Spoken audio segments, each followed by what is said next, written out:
Angélica es una maestra, así, con mayúsculas. Desde niña mostró esas ganas de tragarse el mundo, pero con entrega, no con avaricia. Con sus búsquedas en el teatro, en la cuentería, en la declamación, en hablar con todo el cuerpo, pero especialmente con los ojos, con esa mirada entre pícara e inquieta. Durante todo, Angélica es una sembradora de paz. Por eso está allí, en un lugar perdido en la geografía, entre campesinos que siembran de todo, pero especialmente sus ilusiones. Y ella llegó a sembrar la esperanza, a sabiendas de que la guerra y la muerte rondaban, que la insensatez de este conflicto absurdo que nos agobia desde hace más de 60 años podría aniquilarla. Pero llegó para acompañar a esos niños a los cuales la guerra y la violencia se les ha vuelto paisaje y que los criminales aprovechan para venderles la idea de que en la guerra encontrarán sus ideales. Angélica ha plasmado en estos textos lo frágil que es esta tierra y lo firme que son sus gentes. Nos muestra las heridas desgarradoras, lo fácil que es verse envuelto en los efluvios ilusorios de la violencia o en las garras terribles de la bestia. Pero sobre todo, Angélica nos muestra que hay un camino, que hay una salida, y es el humanismo, el corazón sabio y generoso de personas como ella. Maestros y maestras que sean sembradores de paz y de esperanza. Esa es la presentación que en la butaca editorial hacemos de este libro, Flores en Tierra de Guerra, de Angélica Gómez, que estaremos haciendo la presentación mañana, miércoles 25 de marzo, en la Casa de la Cultura de Amalfi. Así es que los esperamos a todos los amalfitanos y personas que estén por allí cerca. Es un bello libro lleno de esperanza, que narra la historia que nos ha tocado vivir tan terrible a todos nosotros, a unos más, especialmente en el campo, a los campesinos, donde les disparan de un lado, del otro, de arriba, de abajo y de todos los lados.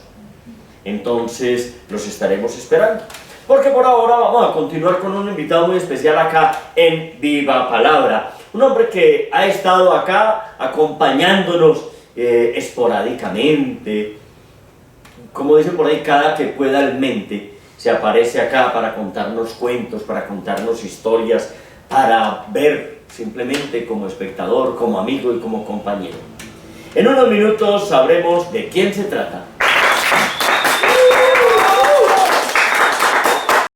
Te invitamos a que seas un constructor de este sueño.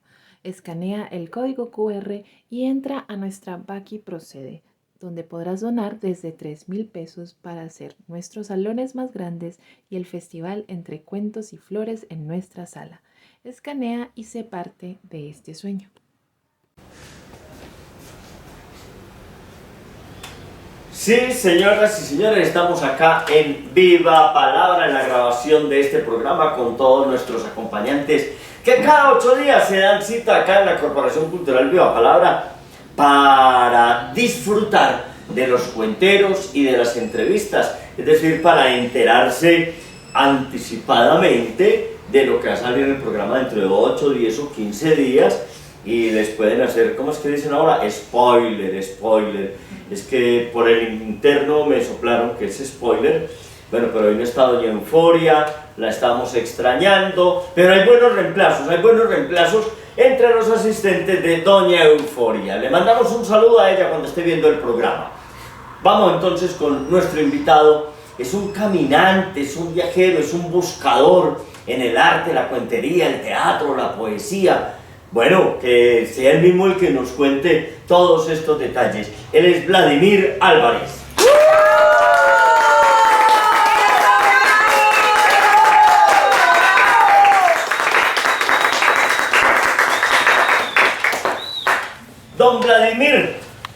papá llegó un día con sus cuentos y sus historias, dijo que quería aprender cuentería, pero es que él ya era un carretudo de tiempo completo. Vladimir, uno a veces en la vida tiene amores así como más aferrados, como más especiales, como más suaves. ¿El teatro, la poesía o el cuento? No, maestro, de verdad no es un solo amor. De hecho, el arte en sí es como una confabulación. Lo uno conlleva a lo otro se liga, lo otro exige a lo otro, y entonces uno como está en esa constante intriga, ¿qué más viene, qué más hay, qué más tenemos? A mí me empezó esto desde muy pequeño, nada más por un simple antojo. En la escuela, estando yo muy niño, los niños que vayan a contar un chiste, tenemos premios, tenemos regalos, y mostraban unos regalos todos buenos, y no, bueno, pues madre, yo no sé hacer de esto, pero voy a contar un chiste, y me acordaba de esos chistes que mi papá, que era un viejo antioqueño, de esos que habían trasegado la montaña, le habían huido a la violencia, habían engañado, habían hecho trampa, cosas aquí, amoríos por acá, tocaba guitarra, contaba historias, escribía poemas, entonces nos tenía más bien como acostumbrados a eso. Me lancé siendo muy pequeño, unos 4 años de edad, salgo a contar un chiste en una escuela, nada más por el antojo del regalito, maestro, y me lo gano y todos felicitándome, entonces dije, no, pues este va siendo como una buena alternativa de ganar cositas. Desde ahí, esa fue la maldición de nosotros los artistas, ese fue el detonante que ya me conllevó a estar contando chistes, a estar siendo el foco, el centro de atracción en todas las reuniones, en todas las convenciones de la familia. Ahí estaba Vladimir contando chistes hasta tarde, entonces me tenía que dar a la tarea de aprenderme algunos. Por allá, ya muy entrado en años, ya unos 30 años o menos, me dice una profesora, Vladimir, ¿usted qué está haciendo? Yo, nada, profesora. Venga, ¿usted por qué no va y se cuenta un cuentico en el colegio, un colegio rural en el municipio de Bredonia? Un cuentico. Bueno, yo teníamos una somera idea de qué se trataba. Me leí un cuento y fui y lo conté. ¿Oíste? Si te contara, maestra. ¿Ahí qué conté?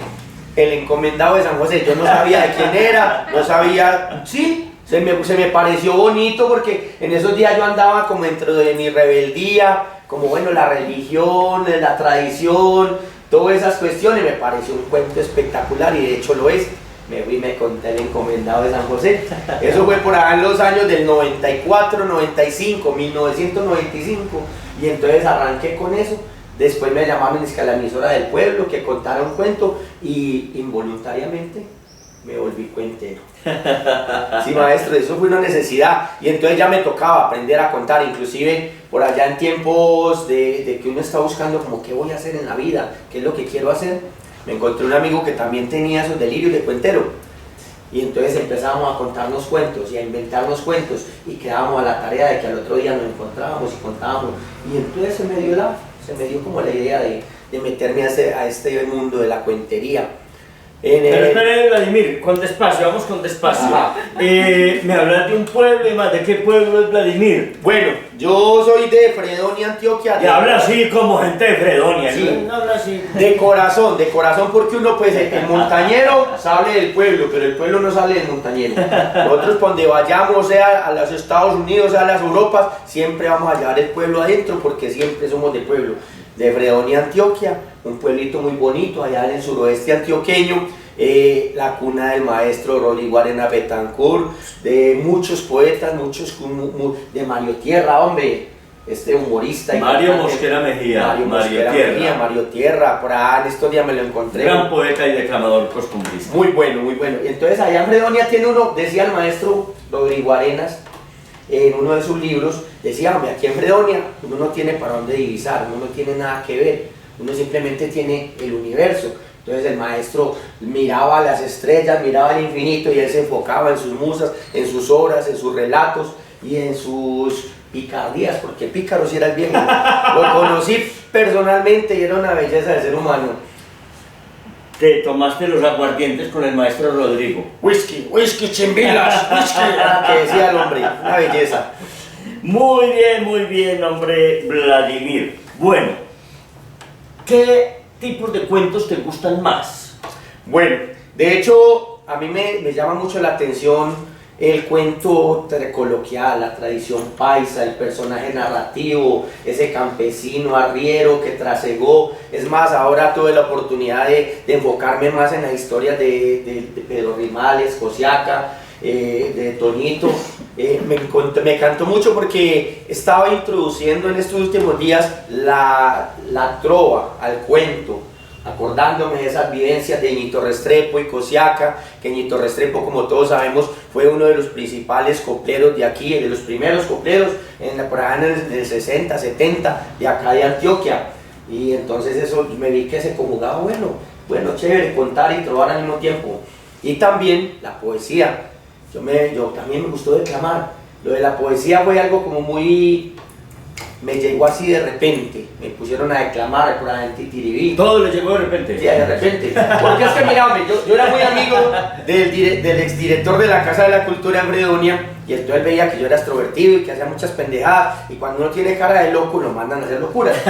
Entonces me dice, hombre, Vladimir, necesito que vas para Titiribí, que hay un concurso allá de cuentería. Y yo me voy y arranco. Cuando llego a Titiribí no era concurso de cuentería, ya estaba inscrito, ya me habían dado pasaje, ya me habían dado almuerzo. Hombre, lo que venís es a declamar. Y yo, a declamar, yo ahora ¿con qué pago este almuerzo? ¿Con qué pago estos pasajes? No, me tocó declamar. Y me acordé de unas poesitas que me había leído por allá en mis tiempos de infancia, de Rafael Pombo, de Julio Flores, poesías que le había escuchado a Antonio José Ochaíta y cosas así. Entonces, bueno, vamos a declamar, y me le metí a la declamación y les gustó.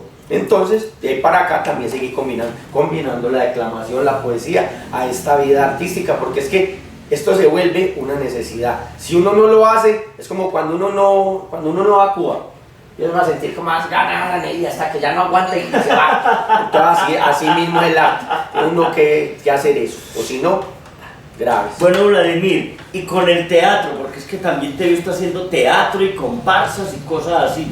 Bueno, el teatro fue también desde pequeño. Yo me acuerdo que una vez en la escuela me chocaban mucho sociales, me chocaba mucho me gustaba la matemática, me gustaba el español, pero lo que era sociales, que democracia, que esas materias me chocaban mucho. Entonces surgió la alternativa, que si podíamos ingresar a un grupo de teatro, no teníamos que asistir a las clases de sociales, de humanidades, de religión, etcétera, esas clases de bajo perfil. Yo dije, no, pues aquí fue. Yo me acuerdo que estando muy pequeño, nada de 9 años, 8 o 9 años, montamos allá en el colegio esta historia de los 3 pelos de oro del diablo, una adaptación de los hermanos Grimm, y a mí me tocaba el rey Plutarco. Y yo, el rey Plutarco, monarca de la región, quiero saber qué novedades. Y así arrancaba. Entonces me gustaba y se me fue introspectando y se volvió parte de mi vida. Ya de ahí para acá, ya empecé a buscar dónde meterme a hacer teatro. Inclusive aquí en Medellín, en el área metropolitana, he colaborado con la Corporación Cultural Polichinela, que ahora está en Santa Elena, en la vereda de La Palma, que están por allá haciendo su cuento en la zona rural, tienen unos programas muy bonitos, con la Corporación Siruma, con la del maestro Juan Álvaro Romero. Aquí en Viva Palabra una vez también me les metí para hacer el brillo eterno, la luz perpetua, el fuego eterno de la luz perpetua. Eso lo hicimos hace muchos años. Qué belleza. Y así he estado trabajando constantemente con la Corporación de Ambulantes, también con quién más he trabajado yo. ¿Eventes también o no? No, con esta gente no. Estamos más bien con Polichinela, con los hermanos B, con de Ambulantes, con Siruma, haciendo teatrico. Bueno, así. Ahí vemos a un hombre muy polifacético, pero vamos a ver otro cuento. Ya nos ha echado muchos cuentos aquí, pero vamos a ver un cuento así en escena, no conversando conmigo, a ver si como habla, canta.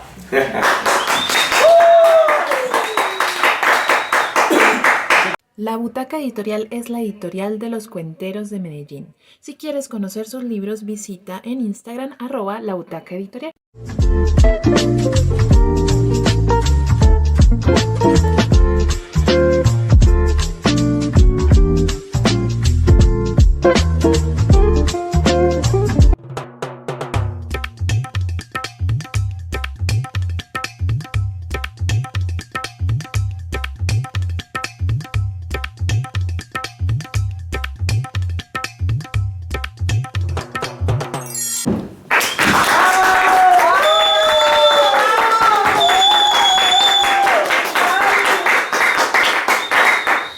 Esto de ser cuentero es una cosa muy dura, porque uno vive de puros deseos. Y los deseos, por lo general, se convierten en maldiciones. El deseo mío de pequeñito era tener una larga vida. Tanto así que ustedes no me van a creer que yo, aquí donde me ven, yo tenía el primer barcito que se fundó aquí en Medellín. Quedaba por aquí por la playa. Ahí juntico a la casa Barrientos, ahí tenía mi barcito. El barcito del Flaco, porque yo en mis tiempos de mozo era flaco y bien parecido. Pero la particularidad de esta historia es que ahí al barcito del Flaco, a mi bar, todos los viernes a las 6 de la tarde llegaba un lobo. Pero es que no era cualquier lobo, era el lobo más elegante que se ha parado aquí en la tierra antioqueña. Era esos lobos de los feroces de allá de Monte Adentro. Lobo Feroz de Monte Adentro era el apellido de ese cliente. Pero todos los viernes a las 6 de la tarde, por la entrada derecha, aparecía Don Lobo Feroz. Ese tipo llegaba vestido con un frac bien elegante, muy almidonado, zapatillas de charol, su cabello bien engominado, un clavel sobre la solapa y su peculiar loción Jean Paul Gaultier. Entraba y se sentaba justo en la barra, al lado mío, del despachador, y levantaba su garra con sus uñas bien pulidas, porque su manicure era impecable, y me decía: una canasta de cerveza. Ese lobo no era como todas las personas que pedían una cervecita, no, este pedía era una canasta de cerveza, y empezaba a tragar cerveza, como si se fuera a acabar el mundo, o peor, como si se fuera a acabar la cerveza. Cuando el Lobo Feroz terminaba su primera canasta de cerveza, levantaba su garra muy cultamente y me pedía la segunda canasta de cerveza. Yo se la despachaba y así consecutivamente, la tercera, la cuarta, la quinta. Cuando ya iba por la sexta canasta de cerveza, el lobo se paraba de su silla, tiraba todos los envases al piso y empezaba a vociferar y a manotear y a maldecir. Entonces yo, para no incomodar a los demás clientes, le subía el volumen a la música para que los demás no se percataran del disturbio. Y así acababa la noche. Pero a la semana siguiente, a eso de las 6 de la tarde, entraba por la puerta derecha el Lobo Feroz, de los feroces de Monte Adentro, muy engalanado con su vestido de etiqueta, su clavel mustio sobre la solapa, zapatillas con un charolado perfecto y su peculiar loción Jean Paul Gaultier. Se sentaba como de costumbre al lado de mi demostrador y pedía su primer canasta de cerveza. Luego la segunda, la tercera, la cuarta, la quinta. Entrada ya la noche, avanzada la noche, cuando iba por su sexta canasta de cerveza, ese lobo se levantaba y tiraba todas las botellas al piso y empezaba a gruñir y a vociferar y a maldecir. Yo, para no interrumpir a los demás, le bajaba el volumen a la música.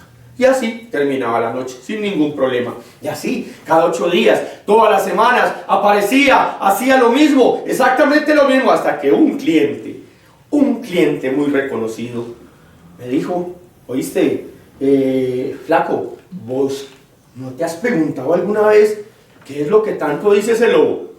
Oíste, Jota, hombre, yo la verdad sí me he preguntado, pero la verdad, a mí no me interesa. A mí me interesa que la gente consuma, que la gente pase su rato, y yo, como para no incomodarlos a ustedes, le subo el volumen a la música, no hay problema. Oíste, hombre, flaco, pero es que yo de verdad estoy muerto de curiosidad, yo quiero saber qué es lo que dice el lobo. Hombre, Jota, pues entonces, ¿cómo hacemos? Jota me propuso lo mejor del mundo, me dijo: yo te pago la noche, te pago todo el consumo, lo que tengas el licor ahí, porque Jota era de esos tipos prestantes, eso prestaba aquí, prestaba allá, mantenía platica el hombre.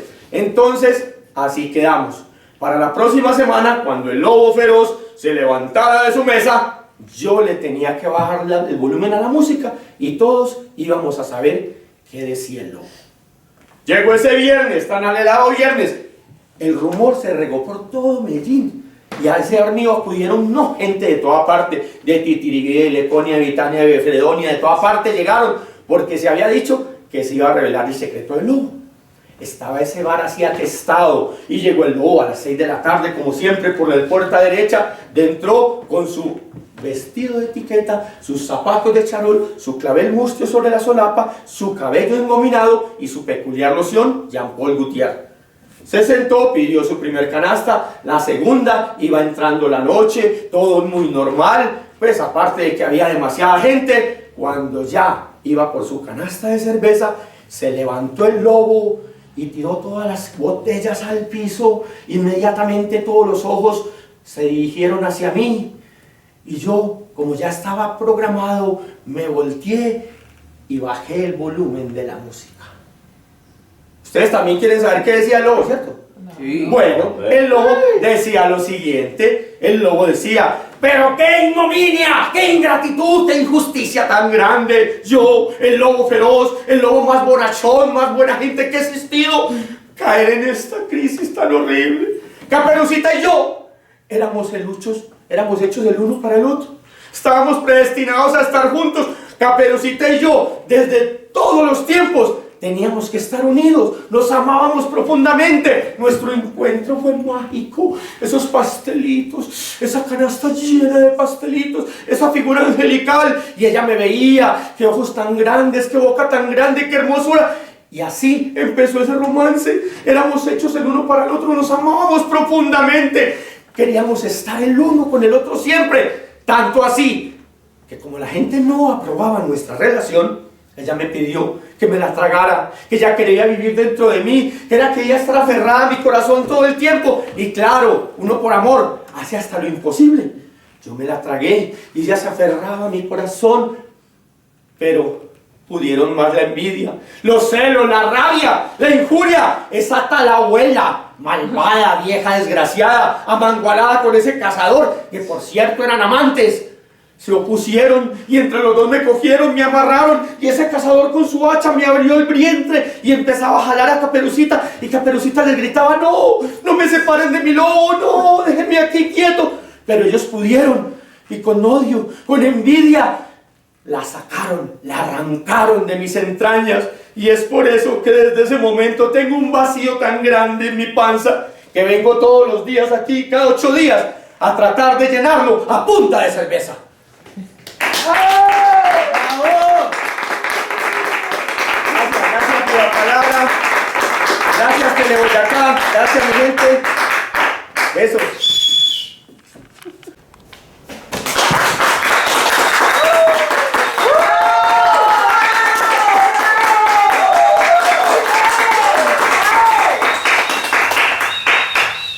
Bueno, siempre tan entusiasmados.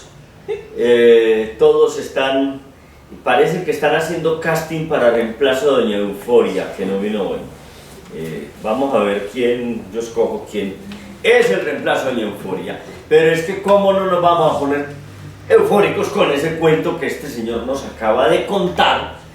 ¿De dónde salen entonces esas versiones de Caperucita? Hay muchas versiones, pero la inmensa mayoría es, ¿cierto?, un lobo que devora a una niña. Inclusive hay de un oso, de un león, en muchas versiones, que devora a una niña en diversas circunstancias, o por desobediente, o por astuta, o por inteligente, qué sé yo. Pero ¿de dónde sale entonces, o cómo sale esta versión que nos acabas de interpretar?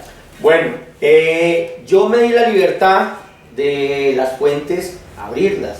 Esto me ocurrió por allá en el 2008, después de haber participado en el Festival Internacional de Cuentería. Ahorita vamos con el tema después, pero Exacto. primero hábleme de este. Allá me encontré con el gran maestro Oscar Corredor de Bogotá, y entonces yo había sido criticado porque había contado un fragmento de la tradición oral paisa. Entonces me dijeron: no, pero es que este man que está copiándole a los otros cuenteros. Entonces yo me vi como entre la encrucijada. Bueno, será malo contar de otros cuenteros. Y entonces el maestro Oscar Corredor, con esa tranquilidad, con esa parsimonia que demanda, me dijo: no, mi querido amigo, eso es lo que hacemos los cuenteros, transmitir lo que otros cuenteros cuentan. Eso no hay problema, sígalo haciendo. Entonces yo definitivamente dejé un poquito el trabajo de escritorio como cuentero y empecé a contar lo que escuchaba. Me volví kinestésico, lo que palpaba, cómo lo sentía, y empecé a contar cuenticos de Gota, de Teresita Vázquez, de grandes personajes de aquí de la cuentería. Y a alguno de ellos le escuché el cuento de Caperucita y el lobo, pero en este caso el lobo y Caperucita. Y me pareció muy interesante porque era como esa apuesta, como esa rebeldía. Y pues madre, todos conocemos la historia, pero contémosla del lobo, y me gustó mucho. Pero se lo escuché a otro cuentero, no tengo los datos precisos. Es más, uno de mis cuentos favoritos han sido Los Tres Árboles, que es un cuentero anónimo, nunca se supo de quién era, y casi todos los cuenteros nos gustaría contarlo en algún momento, muchos lo han hecho. Entonces es eso, yo de hecho no trabajo mucho el escritorio, maestro. Parece que ese anónimo ha escrito muchas cosas. Por ahí ve uno mucho, ahora que conocer a este señor anónimo. O cuál, el DRDA, también ha compuesto muchas canciones. Se sabe bastante. Sí, bueno, yo conozco algunas versiones como de este tipo. De pronto creo que hay una muy breve de Jairo Aníbal Niño, hay otra de Triunfo Arciniegas. Bueno, miraremos a ver quiénes son las versiones. Pero es muy importante eso que nos dice Vladimir. Miren, en un tiempo se estableció una regla no escrita en ninguna parte, que uno no podía contar un cuento que hubiese contado otro. Fuera de García Márquez, de Kundera, del que fuera, que uno no lo podía contar porque ya lo había contado otro. Los cuentos de la tradición oral, que no, que ya lo contaba J. Villaza. No, para mí es totalmente válido, y puede que esté equivocado yo, pero para mí es totalmente válido. Si yo escucho un cuento a un cuentero y a mí me impacta, yo trato de impactar con él. Yo he contado muchos cuentos que le he escuchado a cuenteros. Lo que no hago es tenerlo dentro de mi repertorio principal, digámoslo así, ¿cierto? De mis espectáculos principales y demás. Y les recomiendo mucho a mis estudiantes, en las tareas que les pongo en la escuela, no montar cuentos, porque siempre les ponemos un cuento de oídas, un cuento que haya escuchado, y les digo, pero que no se lo haya escuchado un cuentero. ¿Por qué? Porque empezamos a imitar los ademanes, las acciones de él, o a tratar de alejarnos de ese cuentero. Prefiero que sea un cuento que le han escuchado, no sé, a un viejo, a una vieja, al papá, a la mamá. Claro, se presenta el problema. Yo se lo escuchaba a mi papá, pero es que mi papá es cuentero, entonces ¿cómo es eso? No. De todos modos, no sanciono, no castigo, porque para mí es totalmente válido. Bueno, Jota, me hiciste acordar de una estrategia que yo tenía cuando estaba iniciando de cuentero.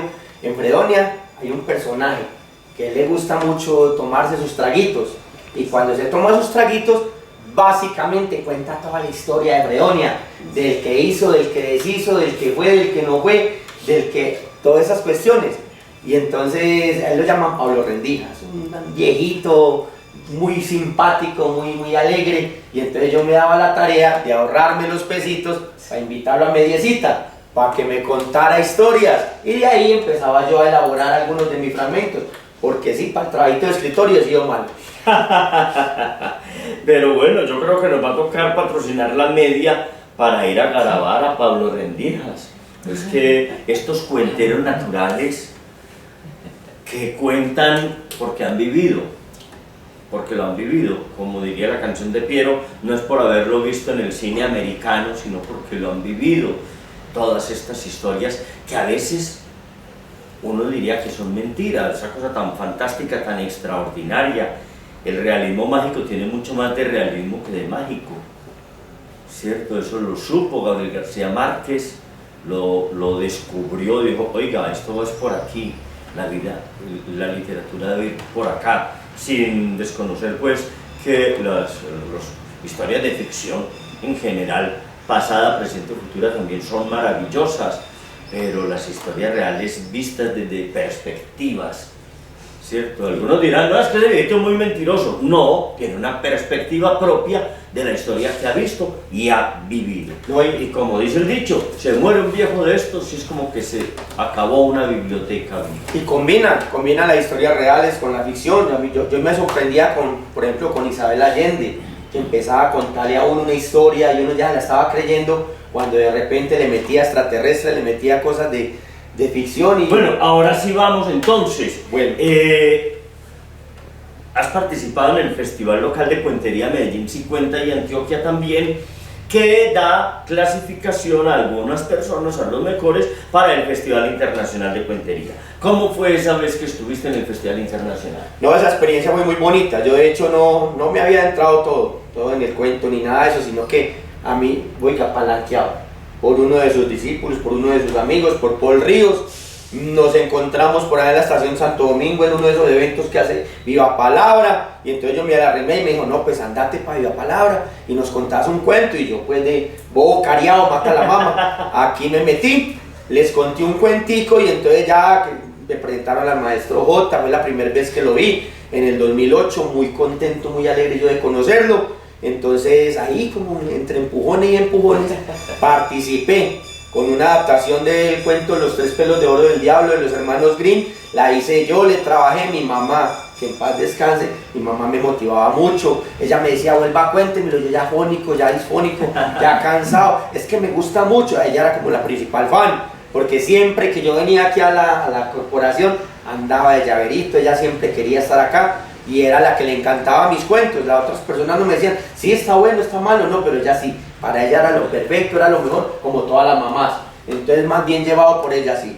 Me metí y clasifiqué, y aparte de eso gané y pasé al Festival Internacional de Cuantería. En el 2008 era el 8º festival. Eso estaba nutrido. ¿Con quiénes compartiste? Juana de la Rosa, estaba el chileno Carlos Genovese, estaba el cubano que se nos fue hace como 2 años.